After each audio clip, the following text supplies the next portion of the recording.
कहते हैं।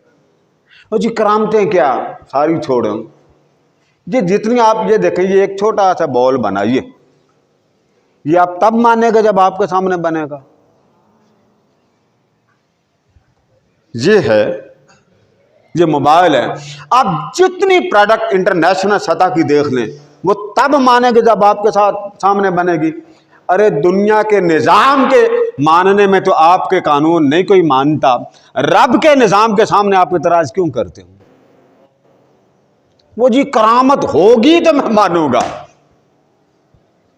मानना ना मानना इसका ताल्लुक है जुबान से।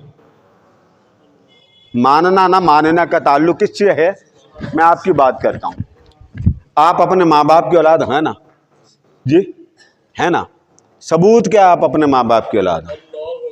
माँ थी कमरे में या वालिद था? तीसरा बोलिए।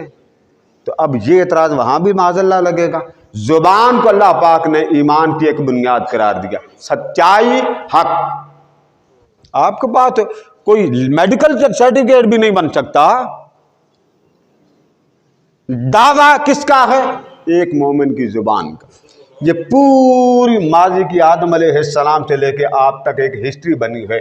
जुबान पर एतमाद है तो आपकी कहानी कबूल है, हिस्ट्री कबूल है, तारीख कबूल। तो अब आपका एक न्यायी कानून आ गया जी, मेरे सामने हो तब मैं मानूंगा। बच्चा कौन सा किसी के सामने पैदा होता है? प्रोसेस होता है, 9 माह का पीरियड होता है। कोई बच्चा नजर आता है बनता हुआ? बोलिए ना, नहीं आता। तो आप अपने कायदे में कुलिया और कानून बनाएं।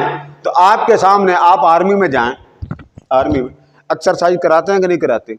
टांगे कैसे मारनी, कैसे आपने हैंड अप करना है, कैसे गन उठानी, ठीक है?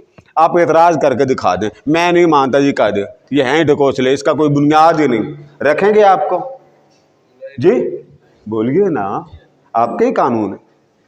आप इंजीनियरिंग के लिए किसी इंडस्ट्री में चले जाएं और वहां जाकर जो पढ़ा है वो अपने कायदे के मुताबिक पढ़ा। आपने अलग से स्टूडेंट बन के किसी क्लास में, कॉलेज में कोर्स नहीं हासिल किया। आपने कायदे के मुताबिक जो चल रहा था, आपने कोई नया कायदा नहीं पढ़ा, चल रहा था। हमारे यहाँ नज़ीर शाह साहब होते थे, बड़ी खूबसूरत, वहाँ एक देहाती था, उसने बात की। शाह साहब की आदत ही छेड़ देते थे, किसी को छेड़ देते। वो गालिबन आर्मी से रिटायर हुए थे। तो शाह साहब ने ऐसे उससे कोई बात पूछी, कहने लगे सुनाओ भाई, कोई अच्छी बात सुना दो। उसने कहा जी बात ये है, किसी शख्स ने पूछा था कि तुम मोहम्मद की बात क्यों मानते हो? किसी ने सवाल किया, वो लंदन का था वो आदमी, कि तुम मोहम्मद की बात क्यों मानते हो? उसने पूछा कि आप आर्मी को मानते हैं? बिल्कुल, आर्मी के बगैर तो निज़ाम नहीं चलता, मुल्क नहीं चलते। सवाल का जवाब गौर से सुनिएगा।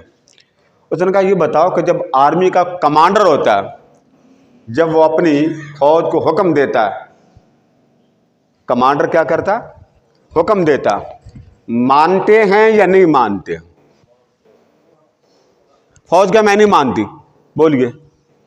कमांडर के इंसल्ट अलग, खिलाफ वर्जी अलग, सजा का इस्तेहकाक अलग। कमांडर होता कौन है? बंदा ही है ना। वो कह रहे ये करो, आप एक्सेप्ट ना करें, रिजेक्ट कर दें, ईमानदारी से बताइए आपके ऊपर सजा का इतलाक होगा कि नहीं होगा? ये बात वो सुनकर उसने कहा सुनो, इस सारी कायनात का सबसे बड़ा कमांडर आमिना का लाल है। अगर तू अपने कमांडर के मानता है तो ना माने तो गुस्ताख बनता। हम भी मुस्तफ़ा के ना माने तो रब की बारगाह में गुस्ताख बन जाते हैं।